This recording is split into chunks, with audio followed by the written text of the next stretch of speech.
देव radio station में आप सभी का स्वागत है। कहानी की इस कड़ी में महान कहानीकार आदरणीय प्रेमचंद जी द्वारा लिखित कहानी परीक्षा आपके समक्ष प्रस्तुत है।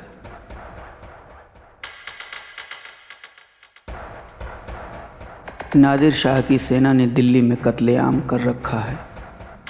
गलियों में खून की नदियां बह रही हैं। चारों तरफ हाहाकार मचा हुआ है। बाजार बंद हैं।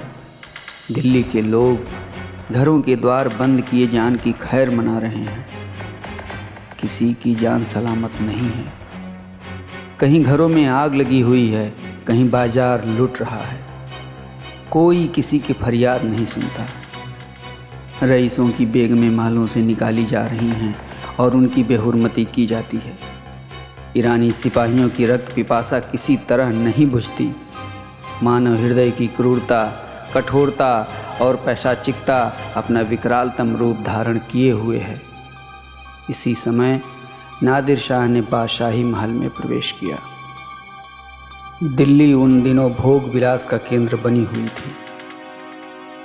सजावट और तकल्लुफ के सामानों से रईसों के भवन भरे रहते थे। स्त्रियों को बनाव श्रृंगार के सिवा कोई काम न था। पुरुषों को सुखभोग के सिवा और कोई चिंता न थी। राजनीति का स्थान शेर व शायरी ने ले लिया था। समस्त प्रांतों से धन खींच खींच कर दिल्ली आता था और पानी की भांति बहाया जाता था। वेश्याओं की चांदी थी। कहीं तीतरों के जोड़ होते थे, कहीं बटेरों और बुलबुलों की पालियां ठनती थीं। सारा नगर विलास निद्रा में मग्न था। नादिर शाह शाही महल में पहुंचा तो वहां का सामान देखकर उसकी आंखें खुल गईं। उसका जन्म दरिद्र घर में हुआ था।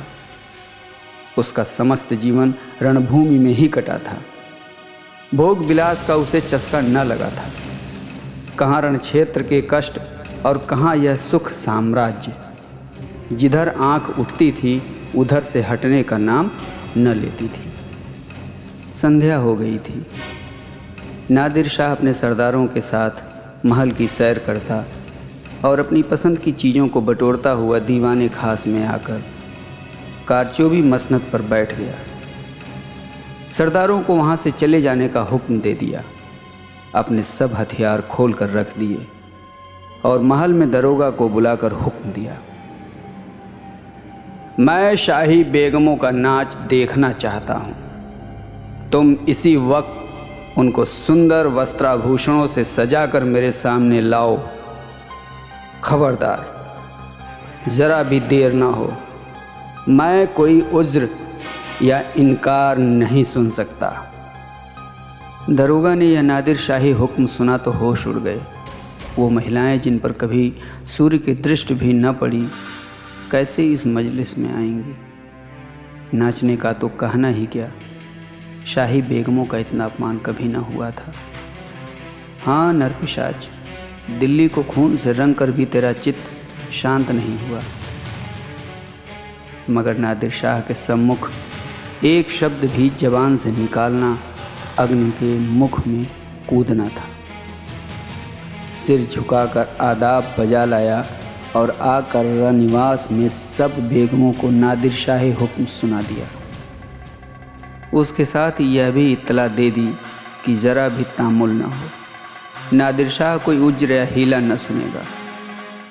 शाही खानदान पर इतनी बड़ी विपत्ति कभी नहीं पड़ी। पर इस समय विजयी बादशाह की आज्ञा को शिरोधार्य करने के सिवा प्राण रक्षा का कोई अन्य उपाय नहीं था। बेगमों ने यह आज्ञा सुनी तो हतबुद्ध सी हो गईं। सारे रनिवास में मातम सा छा गया। वो चहल पहल गायब हो गई। सैकड़ों हृदयों से इस अत्याचारी के प्रति एक शाप निकल गया। किसी ने आकाश की ओर सहायता याचक लोचनों से देखा, किसी ने खुदा और रसूल को सुमिरन किया, पर ऐसी एक भी महिला न थी जिसकी निगाह कटार या तलवार की तरफ गई हो। यद्यपि इनमें कितनी ही बेगमों की नसों में राजपुतानियों का रक्त प्रवाहित हो रहा था, पर इंद्रिय लिप्सा ने जौहर की पुरानी आग ठंडी कर दी थी।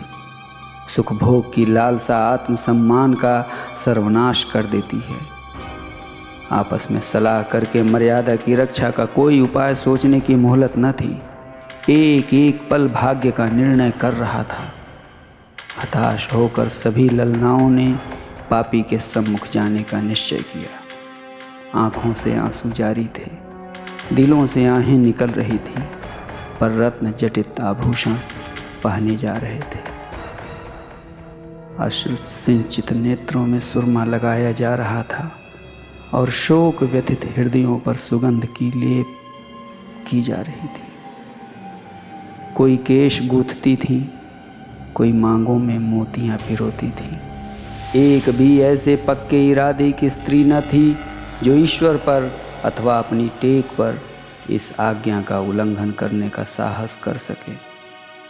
1 घंटा भी न गुजरने पाया था कि बेगमात पूरे के पूरे आभूषणों से जगमगाती, अपने मुख की कांति से बेले और गुलाब की कलियों को लजाती, सुगंध की लपटें उड़ाती, छम छम करती हुई दीवाने खास में आकर नादिर शाह के सामने खड़ी हो गई।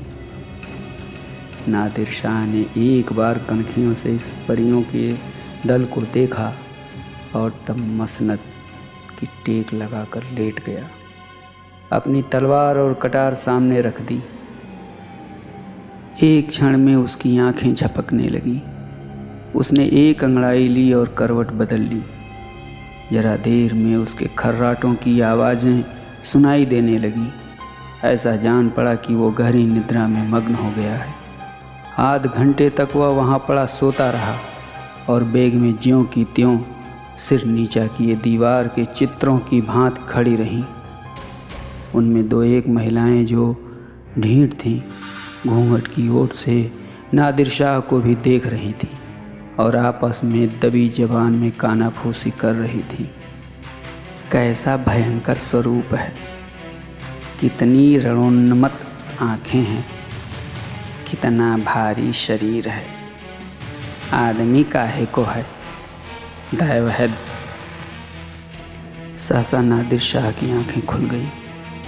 परियों का दल पूर्ववत खड़ा था। उसे जागते देखकर बेगमों ने सिर नीचे कर लिए और अंग समेटकर भेड़ों की भांति एक दूसरे से मिल गईं।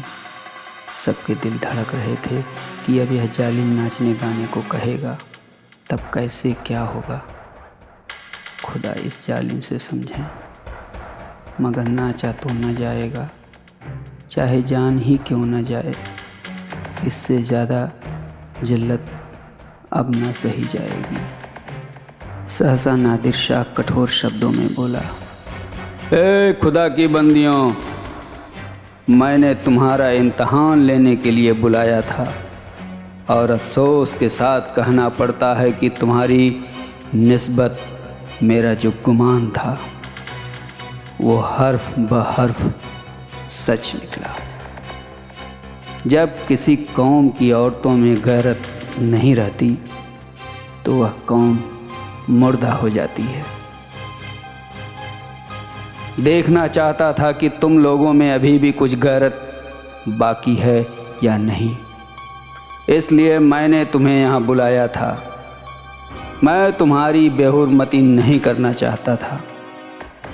मैं इतना ऐश का बंदा नहीं हूँ, वरना आज भेड़ों के गल्ले चराता होता। न इतना हवस परस्त हूँ, वरना आज फारस में सरोद और सितार की ताने सुनता होता, जिसका मज़ा मैं हिंदुस्तानी गानों से कहीं ज़्यादा उठा सकता हूँ। मुझे सिर्फ तुम्हारा इम्तहान लेना था। मुझे यह देखकर सच्चा मलाल हो रहा है कि तुम में गैरत का जौहर बाकी न रहा। क्या यह मुमकिन न था कि तुम मेरे हुक्म को पैरों तले कुचल देती? जब तुम यहाँ आ गई तो मैंने तुम्हें एक और मौका दिया। मैंने नींद का बहाना किया। क्या यह मुमकिन न था कि तुम में से कोई खुदा की बंदी इस कटार को उठाकर मेरे जिगर में चुभा देती? मैं कलाम में पाक की कसम खाकर कहता हूँ कि तुम में से किसी को कटार पर हाथ रखते देखकर मुझे बेहद खुशी होती। मैं उन नाजुक हाथों के सामने गर्दन झुका देता, पर अफसोस है कि आज तैमूरी ख़ानदान की एक बेटी भी यहाँ ऐसी नहीं निकली जो अपनी हुर्मत बिगाड़ने पर हाथ उठाती। अब यह सल्तनत जिंदा नहीं रह सकती। इसकी हस्ती के दिन गिने हुए हैं। इसका निशान बहुत जल्द दुनिया से मिट जाएगा। तुम लोग जाओ और हो सके तो अब भी सल्तनत को बचाओ, वरना इसी तरह हवस की गुलामी करते हुए दुनिया से रुखसत हो जाओगी।